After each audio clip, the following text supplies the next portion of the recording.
You guys know and love him, one of the most prolific comedians working right now. Put your hands together for Josh Johnson!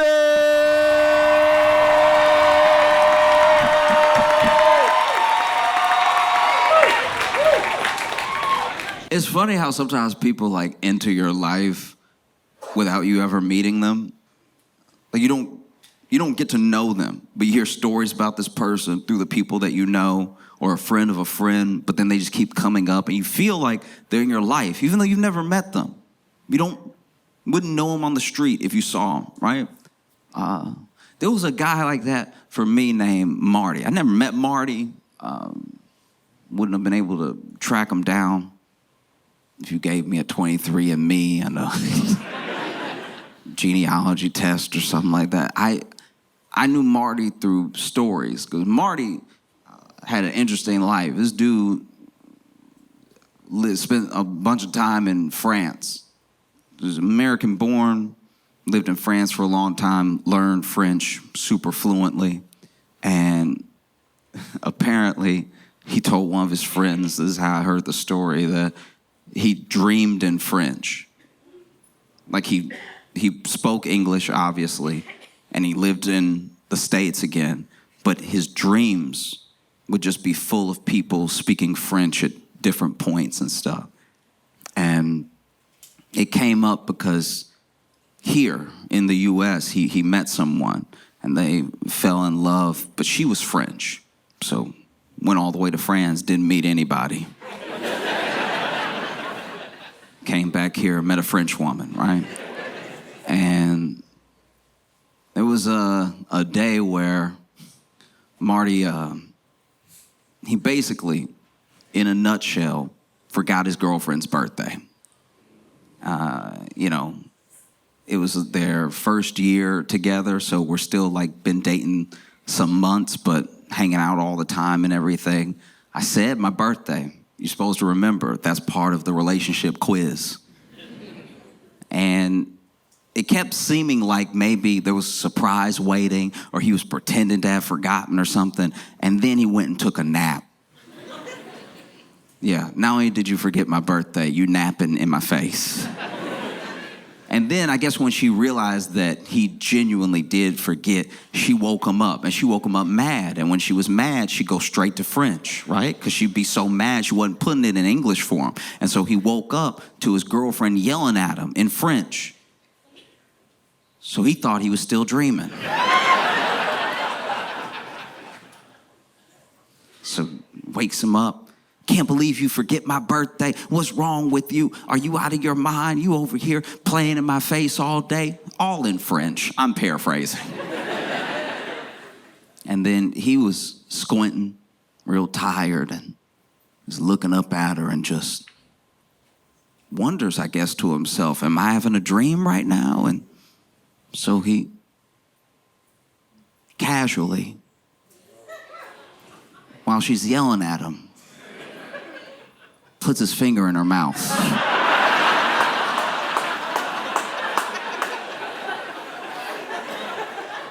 I don't know if you ever had somebody forget your birthday before, but you definitely have not had them put their finger in your mouth as you were letting them have it.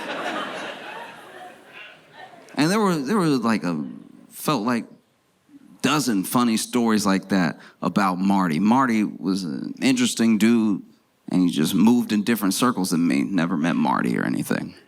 But Marty got older, got married, had some kids and stuff. And then Marty got sick, and Marty had cancer. And, there were some treatments that they could try, but it wasn't looking good, and his insurance wasn't going to cover it, and he couldn't do it out of pocket, and Marty passed away. And it's crazy because one of the other things about Marty that people talked about was how he was like a good boss. It's sometimes hard to be a good boss because people don't like being bossed around. Like people don't enjoy someone telling them what to do, but somebody got to tell you what to do if we all work here. Do you know what I mean? Like, you can't just show up to work and be like, you figure out whatever you feel like. Nothing would get done. Like, there do need to be bosses sometimes in certain situations. It's just how you are a boss, you know? Like, there are certain managers that I've had in my life that, honestly, I had the easy job, and they still made it hell, because they were hell to be around, you know? There's nothing like having an easy job that you know is an easy job. I could do this in my sleep, but I gotta do it next to a jerk. That's the worst, you know? You know those people, got time to lean, got time to clean. And this is another thing I have to accept about bosses, I have to accept about managers. There are some jobs where genuinely, it's in the handbook, it's like part of the job. The job makes you kind of come off like, or maybe turn into a bastard. Do you know what I mean? Because there are policy handbooks of companies where if you got time to lean, you got time to clean is in the book. They just quoting. So there are some jobs where you got to be a monster to do them. And there are some jobs that make you a monster, you know? I was thinking about that when the shooting in New York happened. I know. Because for me, in case you didn't know, in case you somehow have not been on Earth, there was a shooting in New York. Basically, this dude walked up behind CEO of UnitedHealthcare, and he shot him several times, and then he went off, right? But apparently he had been camped out there waiting. That dude walks past him. He goes, pop, pop, pop, pop, pop, pop. And then he jumps on, apparently, a city bike, which is not advisable. And then he heads over to Central Park and disappeared into the night/day, because it was day. It was broad daylight, too. That's also what felt so insane about it. It happened during the day. You gotta understand, there's New York day things and New York night things. We usually keep the shootings after dark. And when it happened, it shook everything up. Everyone was obsessed.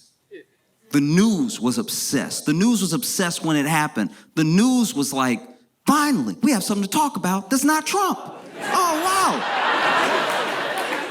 What a day. So the news talked about it all day. The news talked about it nonstop. The news would even have people on to discuss it who clearly were just finding stuff out in the moment with us on the news. They would bring the expert on and then play the clip. And then the expert would watch the clip and be like, damn, it's like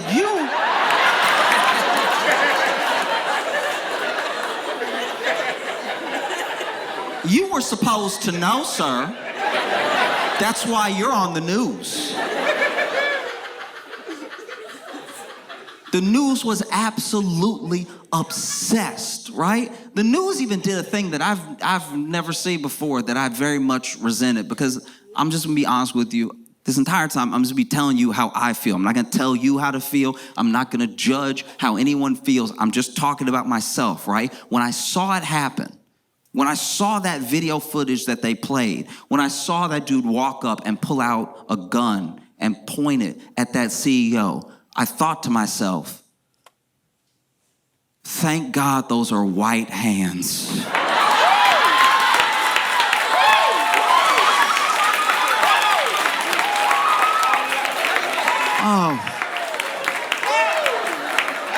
Oh. When I saw those lily white hands,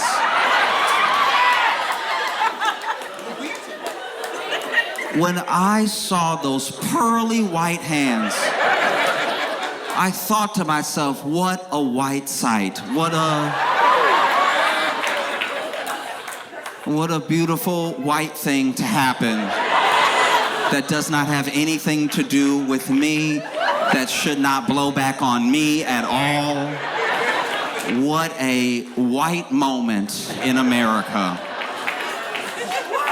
And then in their obsession, continually, over and over again, describing what happened, going over what happened, the news did something. CBS this morning showed the clip.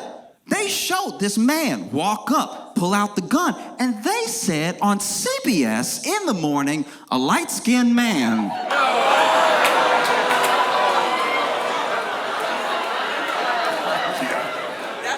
No.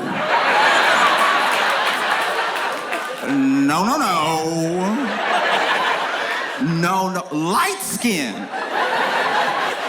When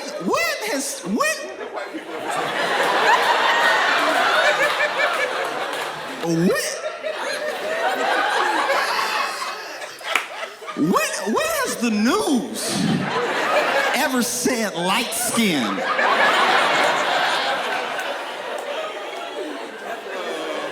What's next, CBS? Red bone?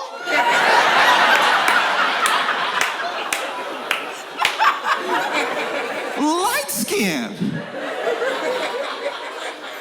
I was horrified. No, you know, if it had been a black person, they would say black, because they love saying black. Anytime a black person does something, the news is like, this black. This black was last seen at the scene of the crime. You know this black. If you've seen this particular black, call this number so you can report him for his blackety-black crime. Guys, light skin.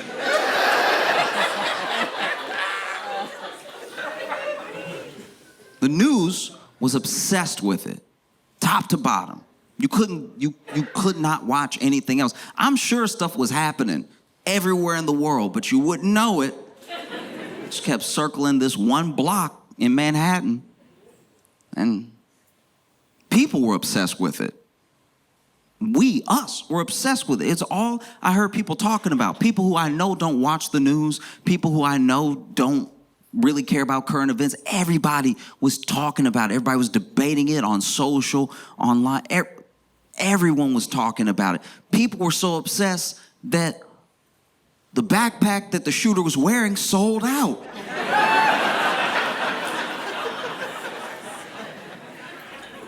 Because in America, everything is an ad, including murder.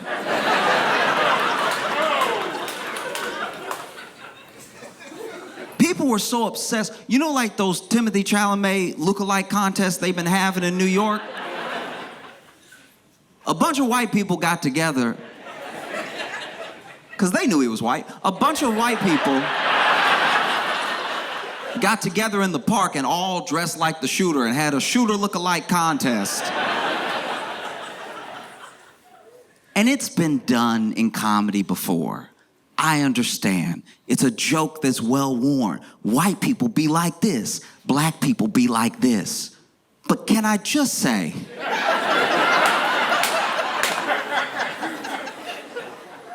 as a black person, we have never, as black people, watched the news, seen the suspect, and then went outside specifically dressed as the suspect.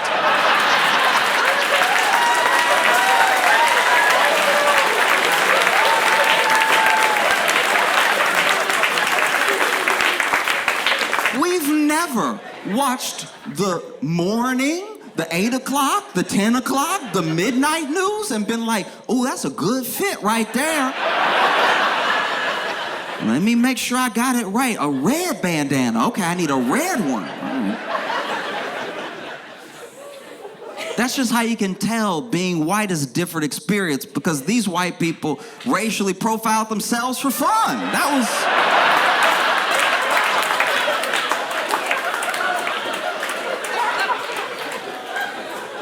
That's just having a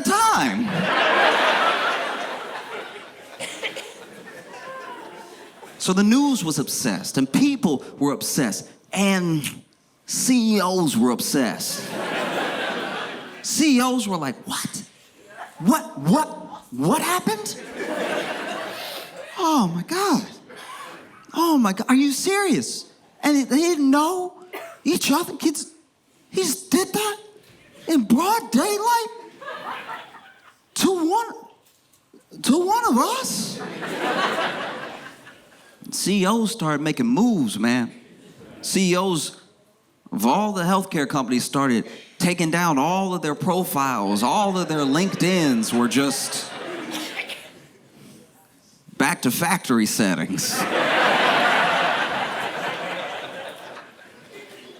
And look, I need to be clear about something. I mean, you're gonna glean this off of me the entire time. I don't want anybody to die, right?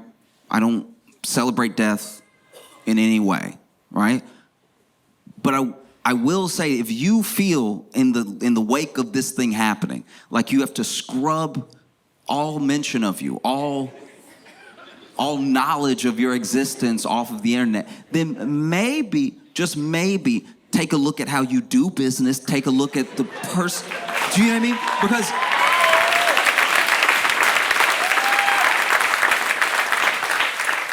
Because I've seen this thing before in a different way. Okay, so I had a buddy who, I went to his apartment for the first time, and this dude, I understand taking precautions, because that's what they will say they were doing. They were like, we don't know the motive, we don't know why this person would do this thing, we don't know who they are, we don't know if they're gonna come for one of us, so we try to protect ourselves, you know, just take everything on. And that's what this guy was doing. I went to his house for the first time, went to his place, and he had 6 locks on his door. At 6 locks, something needs to change. At 6 locks, you either need to move or change your ways, all right? Because this dude had 6 locks. He was dealing a little bit of drugs and stuff, but I was like, 6 is, come on. What are you doing? It takes you a minute and a half to open the door. I can hear it. You hear chains, you hear all that stuff. You know? I was like, isn't this worse for you? You really worried somebody coming to get you? You got 6 locks. You sure you won't get killed trying to get in? But that happened, and the news was having trouble thinking of a motive. The news, they were like, why? Why would anyone? Why? Who could it be? You know? Police were having trouble coming up with a motive when they went on the news. They were like, we have no idea why this individual would do something like this. CEOs could not think of a motive. They were like, but we're us. I thought everybody loved us. Everybody wants to be us. Why would somebody come after us, right? You see it on the news. And this is also, I'm not gonna lie, this is how you can tell the news is owned by billionaires. Because the news was like this devastating, terrifying, harrowing attack in New York. And I'm not saying, look, a murder did take place. I'm not saying that it couldn't have been listed as those things. I'm just saying you're the news. Like, you are the mainstream media. You play horrific stuff all the time. You're the same news that when those pages were going off on those people in the Middle East exploding, you were like, check this out. Isn't that wild? The moment 1,000 pages went off and killed a bunch of people. You know what I mean? That same news is like, we still don't know who or why or what or how. You know, police couldn't think of a motive. CEOs couldn't think of a motive. CEOs of other healthcare companies couldn't seem to think of a motive. This thing happened the same week as one of the main insurance providers was saying out loud with their full chest, we gonna stop doing anesthesia if you take too long. You better which, by the way, is not up to the patient.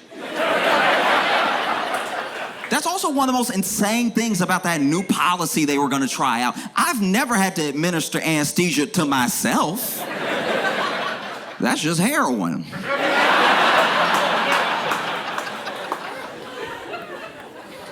Yeah, if your surgery takes too long, it's not like they're there, by the way. It's not like they have to wait on you in the waiting room or something. If your surgery takes too long, we're going to charge extra to put you back under. If your surgery takes too long, we might not cover more anesthesia. What?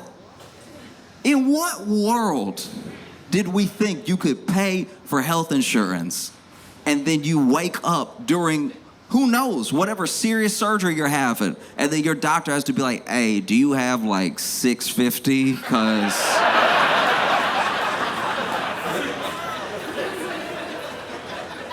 Because if not, I know you're a little groggy, but can you understand me right now? I know you're literally open, but can you understand what I'm saying? If you don't have it, that's okay. I got a stick. We can Civil War this right now. The stick is $20 though, so it's... Couldn't think of a motive, you know? And the CEOs as well, when you look at this guy, you look at this dude, I don't think anyone was ready. I don't think the news was ready. I don't think the police were ready. I don't think the rich were ready for how, like, on the shooter's side the public was. Do you know what I mean? Like, how absolutely, unequivocally on his side. Immediate. I didn't know it had happened and there were already jokes. Do you know what I mean? Immediately. You know?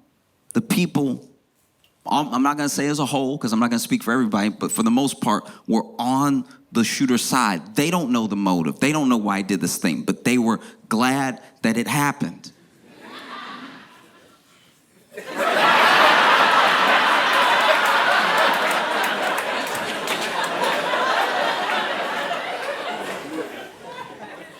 And so out of it, you get these CEOs, you get these rich people going on the news and really campaigning, being like, look, the CEO, this man was a father, this man was a husband, this man, and they really appealed to the humanity of this CEO. And there were people who heard that appeal, and they said, yeah, no, I know he was a person, so was my cousin.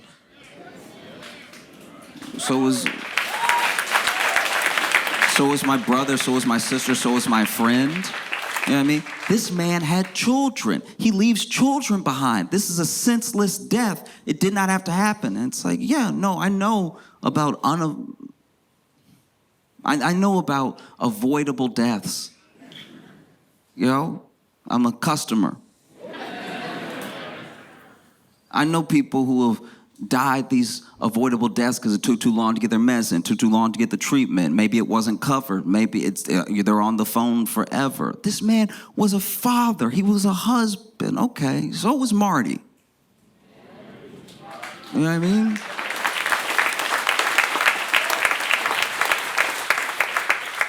And I think the thing that people are wrestling with, the thing that we're all trying to contend with in how we feel about this thing, because people want to feel like good people. We know that murder is wrong. We know that death is a tragedy, right? Because to me, personally, when I look at any death, when I look at any killing in that way, I personally look at it as a loss and a tragedy, because as long as someone is alive, there's potential. There's potential to turn things around. There's potential to change. And then if you lose that potential, then your story gets cut short and maybe things would have turned around. I'm not saying that they would have, but the thing that we're all wrestling with is that a murder did happen. Someone killed someone in cold blood. They just didn't kill an innocent man. Do you know what I mean? That's also what feels so conflicting about it. Like, a killer killed a killer. This dude was the CEO. A lot of people died under his watch, through his policy, through what UnitedHealth does. You know? There are a lot of people that are gone, and when you can When you can see an act happen in real time, it's very easy to look at it, be shocked by it, and call it murder. When you can spread all of the culpability, when you can spread all of the actions across thousands of individuals and a whole system, now somehow it's nobody's fault, you know? And like you look at someone like Brian Thompson, that CEO, that dude was to himself probably, I'm assuming, just good at his job. It's his job to make the company money. I don't know what CEO, outside of maybe like a gun manufacturer, wakes up and wants people to die. Like, I don't know. I don't know what CEO wakes up. These CEOs, they work 80-hour weeks and they don't see their families and everything, but they do it because of their obsession to succeed and to build up the company, to make the company successful, to give back to the shareholders, all the reasons they come up with. And if some people die along the way, then that sort of is what it is, right? But this dude, make no mistake, he was a killer. He was such a good killer that the company was like, damn, Brian. Damn, you cold-blooded. We need to make you CEO. Wow, you don't care. You don't care at all. Women, kids, you get them all. Wow, Brian. He got promoted the way a gang member becomes a leader, you know? You're the coldest one out here. You know, it's tough. It's really tough. It's hard. It's also hard because when you talk about it or whenever you're feeling what you're feeling, you don't want to. We're all human, but you don't want to lose your humanity. You know, like you don't want to get so spiteful that you lose some of yourself. You know, and so this dude, they're looking for him, and it's hard because the people are on his side. There's literally people dressing up as him, right? And I'm not gonna lie, I feel like some of the cops were even on his side because the cops were on a manhunt for him in Central Park and they weren't looking hard.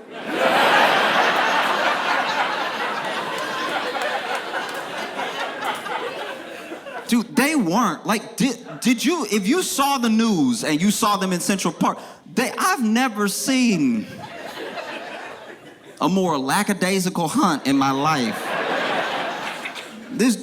There were cops in Central Park. This is being shot. They see the camera and they know what's going on the news, and they were still like, he ain't in this bush.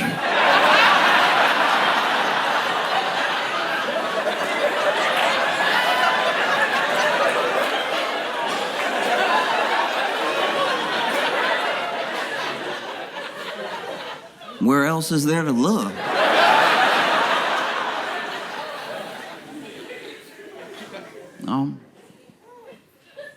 Oh. It's hard, you know. And it's also difficult because you want to have empathy for everybody if possible. You want to see every angle if possible. But this one is tough in a way because of what Brian was. Just a representative, by the way. That dude just is one of the dudes. Nothing changed. He's one of the dudes. And he can be one of the dudes because the system's already there. So it's not as if doing anything to him does anything to the whole, right? I mean, I will say, I do think they roll back that anesthesia thing. That did happen. Maybe they'll go through with it later, but for the time being, it seemed like they were like, ooh, okay. You know? But he's allowed to be where he is, how he is, because of the system at play. A system, by the way, who didn't care about Brian either. Let's be honest about that. You know, because that man was headed to a meeting when he was murdered, and investors still had the meeting. That's how it works. They were getting notifications on their phone that Brian was outside, and they were like, ugh, so the minutes. How's next quarter looking? I mean, that's why it's not worth it. You know, when you put like that much profit over the person, you were also lost in that thing, right? And I think that's a harrowing thing. I think for CEOs, that was like a terrifying moment, because it was the first time that they saw that we see them the way they see us.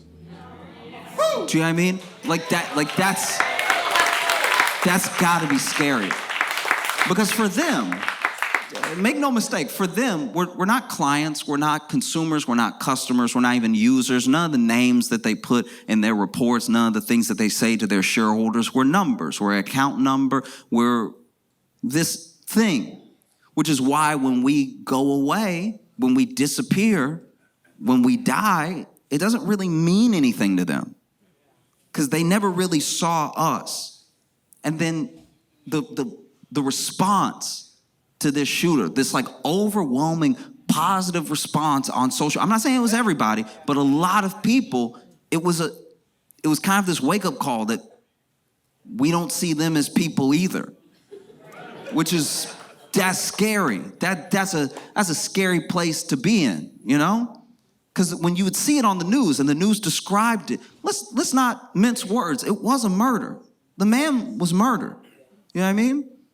And the news would describe it as if it was the singular event in history, this horrific crime that took place in the streets of New York in broad daylight, this harrowing attack. And I'm not saying that it wasn't. I'm just saying that the woman in the video with her coffee that got out of the way didn't spill.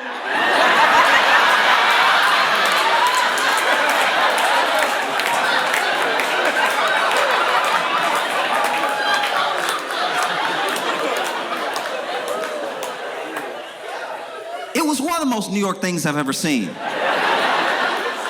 For someone to get shot and then a bystander be like, he ain't shooting at me.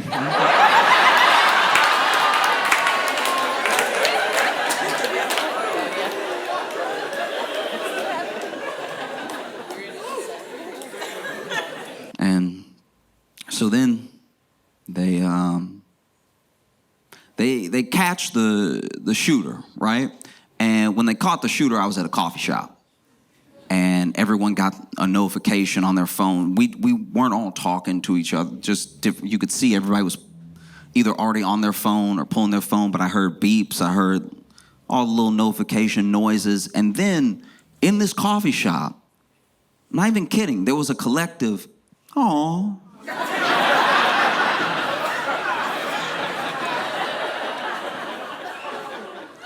Oh, that's the noise you make if the baby hippo Mudang dies.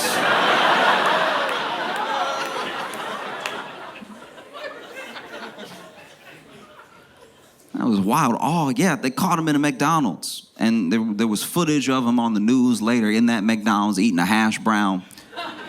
And when I saw that, I was like, wait, he's eating a hash brown at McDonald's.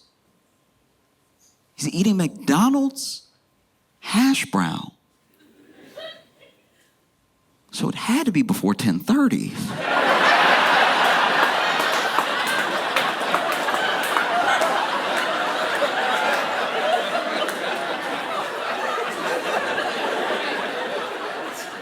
He's eating a McDonald's hash brown, which means somebody woke up early to snitch. Damn, barely awake at 9 o'clock. I don't know. Blinking. Oh, that must be him. Let me make the call. You know? And what's even crazier about that is apparently, at least as of the time I am talking to you, it looks like that McDonald's worker that called him is not going to get the reward money. Which, wow. Is not going to get the reward money. And people were looking it up. The person was like, why wouldn't I get the reward money? Everything. Apparently, what they were told and what the internet says is like, actually, the process of collecting reward money for turning someone in is very complicated because there's an amount that has to be it has to be approved by 2 different bodies, and one body approved the $10,000, but when it got up to like 50, 60, it wasn't approved by both bodies. So then when they turned them in, they may not get anything at all, actually, because there's so much confusion around how much to give them or if it's the full amount. And I'm like, damn, that's kind of wild to me, because there was no confusion when they called and they were like, nigga here.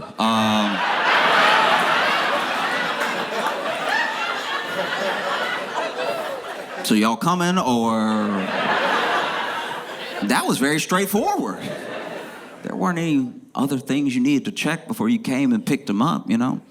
That's why they in my opinion, they did it wrong, you know? If you're gonna call and you're gonna tell people that he's here, don't call the police right away. Get your money up. Call Blue Cross Blue Shield.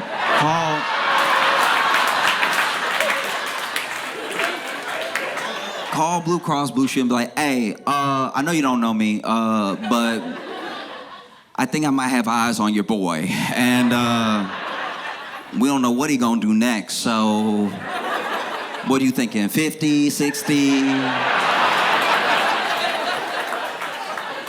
I'm just wondering how much he's worth to you, you know what I mean? Because I could make some other calls if you want. I can call a couple different people. About 6 providers. Y'all got a real monopoly going on, so.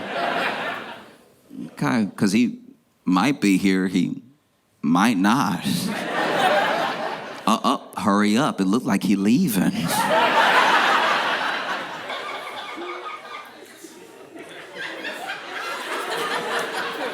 I always thought it was very straightforward. You know, there's a reward out for a fugitive, and then you turn in the fugitive and you get the reward. That's how it happens in all the Westerns. You know what I mean? But then they're like, oh, no, actually, I'm the FBI and the local police have to decide on an amount, and then there's like an arbitration process and everything. It's just so funny that, like, this whole thing happened, and then them trying to get their money just sounds like an insurance claim.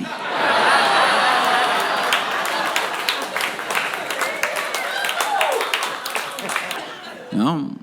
So then they come and they catch the dude, and he has everything with him. He's got his backpack with him, gun in his backpack, 4 fake IDs and everything.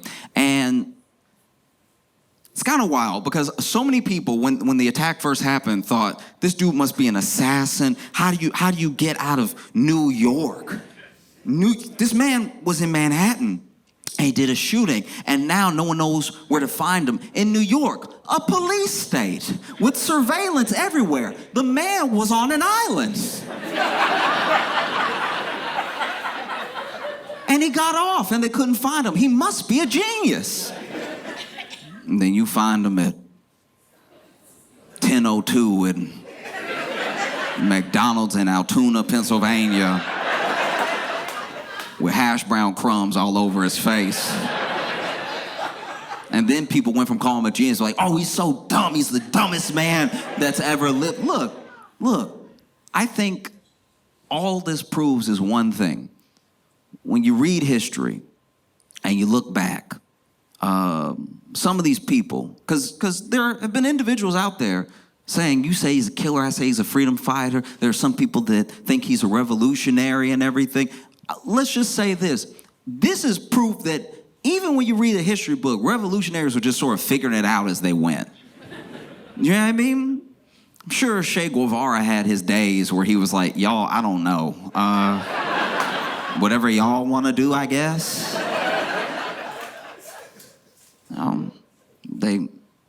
They see the fake IDs, they question them, they bring them in and everything. And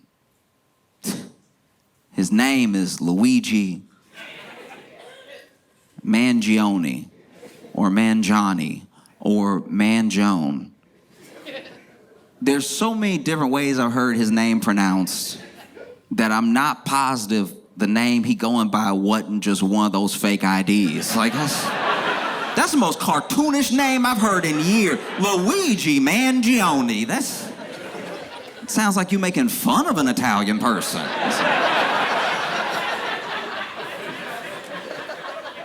Luigi already wild. He don't even go by Luigi.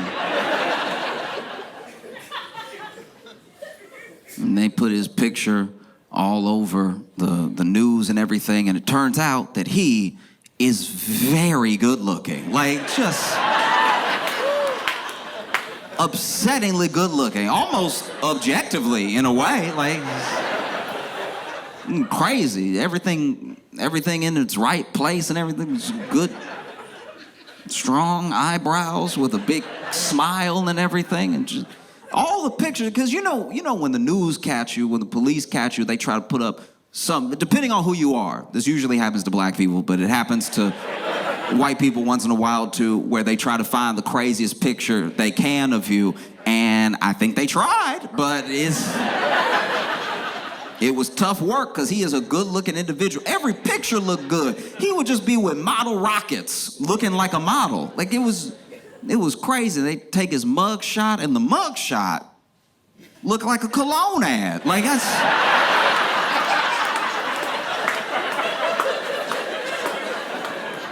That was upsetting to me as a fellow man. I was like, y'all gotta get one bad pic, please. One bad picture? He was doing everything in that mug shot but biting his lip. Like, you've seen the mug shot. My man was...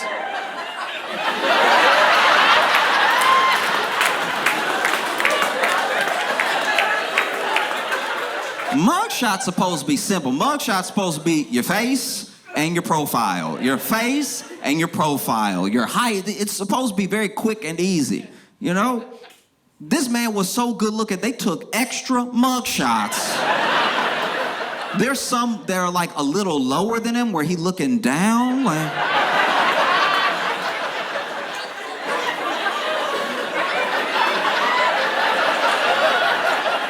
There's some up high where he just like, you can tell, even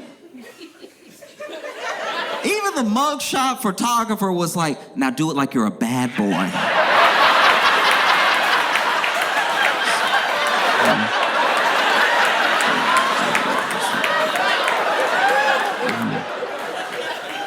They tried so hard to get a bad picture of him that they took stills from video.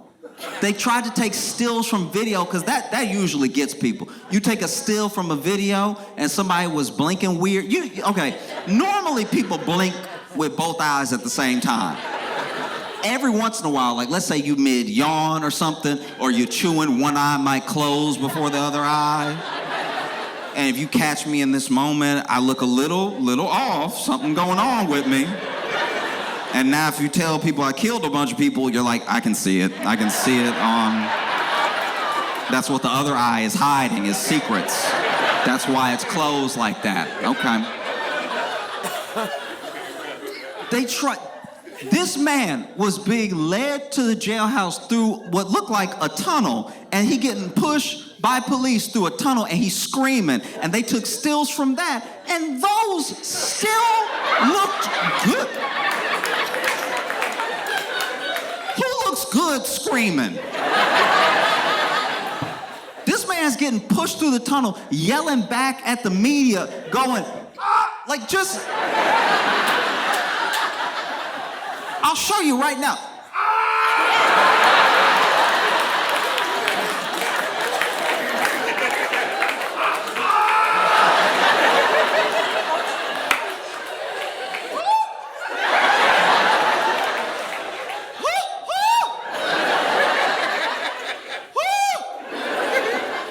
What about that was sexy?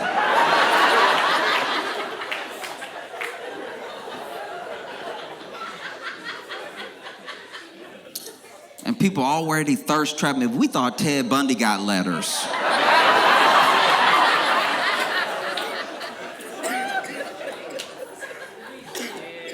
It was insane. It was very aggravating. And then every picture looked good to the point where editors and media consultants and stuff like that were like, stop putting pictures out of him. That's how good he looked. They were like, stop. You botched it.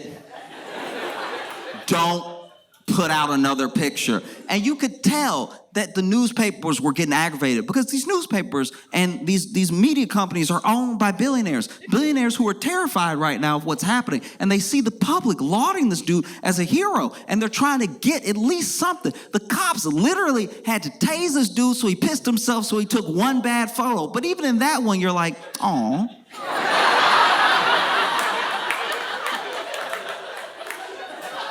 I just know that there was somebody at a newspaper flipping out going, y'all can't do your job?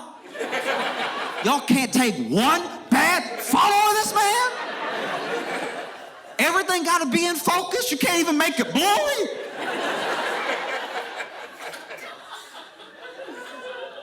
But I'm not gonna lie, when they caught that dude, I felt, everything started to come back up top, like surface level again, where I felt bad for a lot of different people, you know? I did feel bad for Brian Thompson's kids, because you don't pick who your daddy is, you know? And to a certain degree, I even felt bad for the shooter, because I'm like, you're 26, and you have money, something happened. Something happened. You're smart. You have your whole life ahead of you with all of this opportunity. You disappeared for some time, and now you do something happened, you know? But I felt especially bad, like really, really bad for women. Because finally there was a good-looking, rich, well-read man who has nothing to do with Hollywood, but he does murder some. So, I mean, I could just see somebody trying to defend him. Just women defend their men too hard sometimes. Just like, he just did one.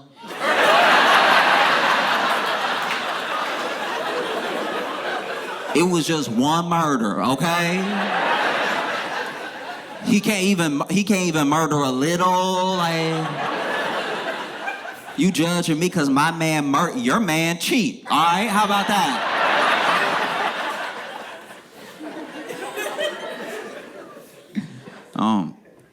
Felt bad for a lot of people when it happened, when it became like surface level real again. It wasn't just this like spy crime mystery thing. It was like back down to earth with real people. I also feel very bad for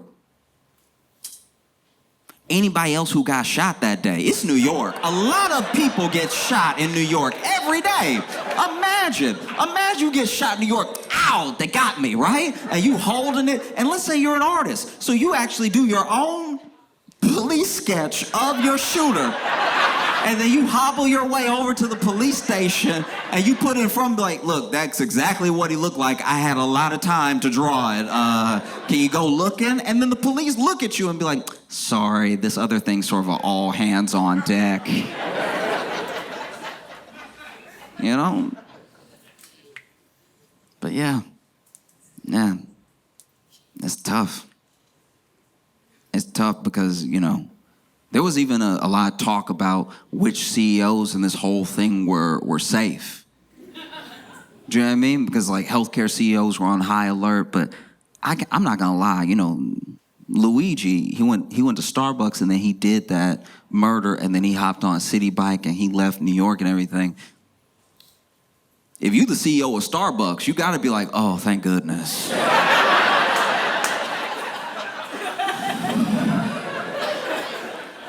You know, Starbucks does stuff too. Starbucks,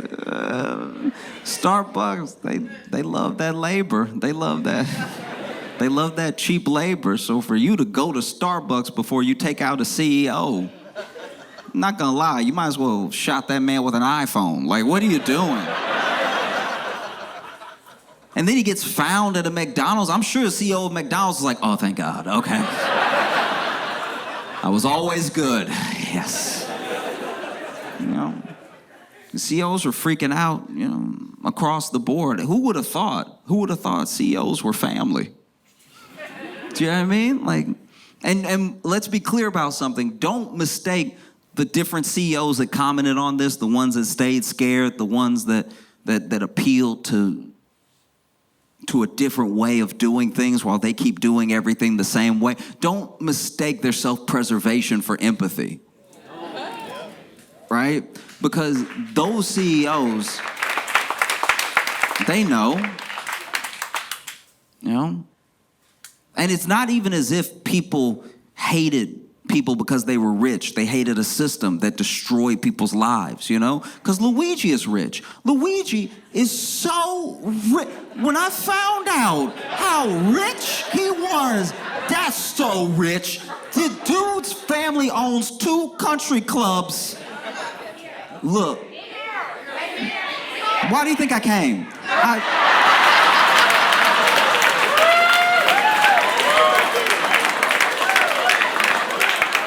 This dude's family owns 2 country clubs. This is just me outside looking in. I didn't even know you could own a country club. I thought it was owned by the country.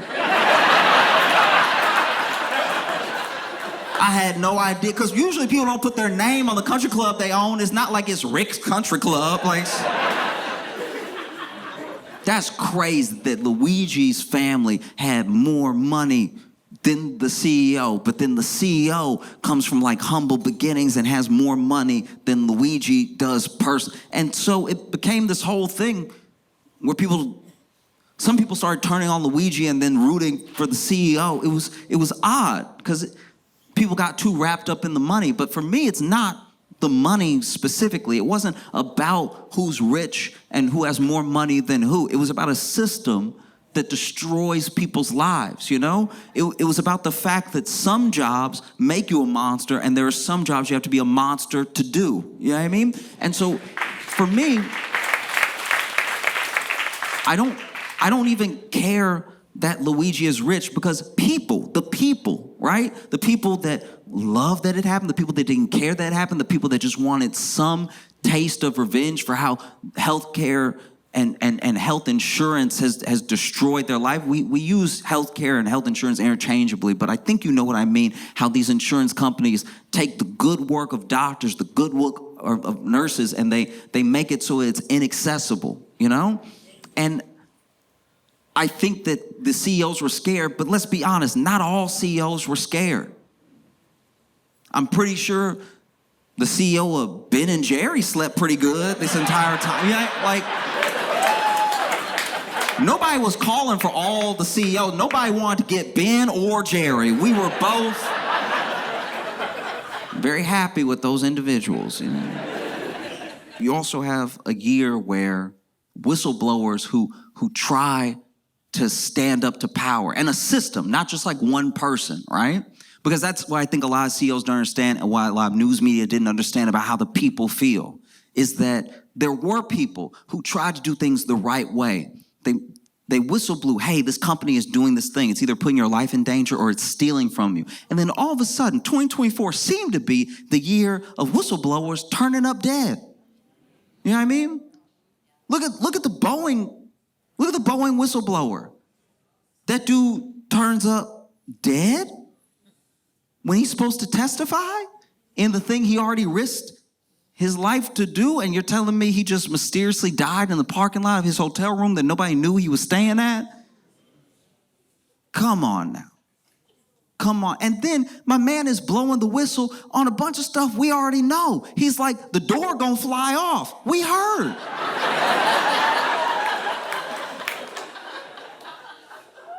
And then another whistleblower dies, and another whistleblower dies. And then just today, the whistleblower that blew the whistle on OpenAI was found dead in his apartment. And so, yeah, I think that people, as in individuals just generally in the world, are scared. They're scared of what happens when you stand up to power. They're scared of what happens when you try to do what seems like the right thing, And these powerful people step in and we don't know, but it looks pretty obvious. what happens. And I think for me, at least to me, people, all of us, are like mirrors of each other. And right now, the mirror's like shattered a little bit. If you put up two mirrors next to each other, you make an infinite image, right? In both directions. But if you crack just one of the mirrors, you've cracked the whole infinite image, you know? And so the way that they see us, not as people, not as people who they should take care of because we are their customers, we are their consumers. We gave them money in good faith for insurance, for our health, and then you deny when I need something. I've been paying all this money. If I had just saved the money and put it aside, I might have enough myself. And now you're standing in the way of me and my health, and you don't think that there's going to be any blowback with that? You don't think anything is going to happen next? That's wild. We're in a time where you see like Josh Shapiro come up and be like, this guy was not a hero. Let me be clear. Sure, fair enough. I'm with you. All right. But you have to pass legislation. You have to get it through. And don't let a lobbyist sway you, and don't let a lobbyist sway your colleagues. You have to do something then. Because I cannot stress enough how scary it is, how much of an inevitability we're heading to. You know what I mean? If you look at history alone, all by itself, is a playbook for some people, is a cautionary tale for other people. I think a lot of the answer to what we're facing is in history. It's in Versailles. And when you read the history of Versailles, you read the history of French Revolution. It's very apparent that, you know, whether it's police, whether it's an army, guards, whatever it is, they protect the powerful, not the people.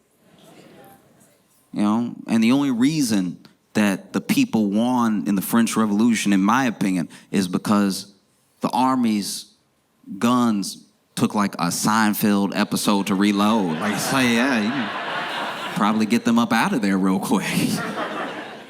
Like you go to, I went to Versailles. I went there, and it is beautiful. It's a testament. It's a monument to like what people can accomplish. But it's all one man's wealth. You know, it's all for the king. But the gardens are beautiful. Inside is beautiful. The mirrors, everything. It's decadent. It's when I walked in, I was like, wow, I get how this can happen. I get how you could have everything in the world and you want to make something like this and it's still not enough. You want to add to it. You want to build more, build better. You see the king's bedroom. You see where Marie Antoinette, her, it's like you see so much. And then you walk through the thing and you also are like, oh yeah, I can also see how if you were hungry enough and you broke in here and you saw what they did, you would probably grab everybody.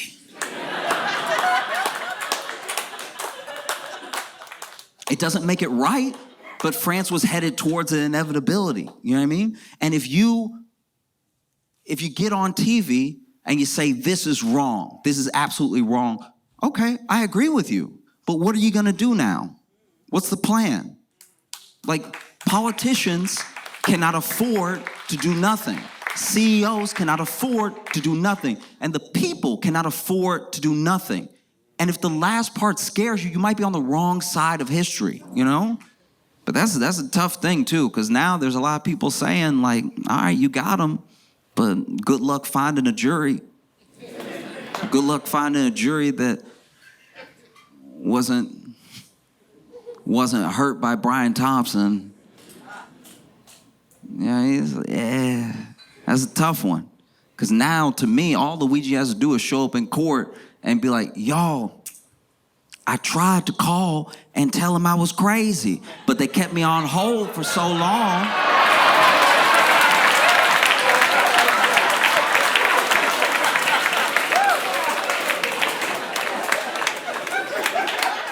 They kept me on hold for so long, I figured maybe I'll just go talk to him personally.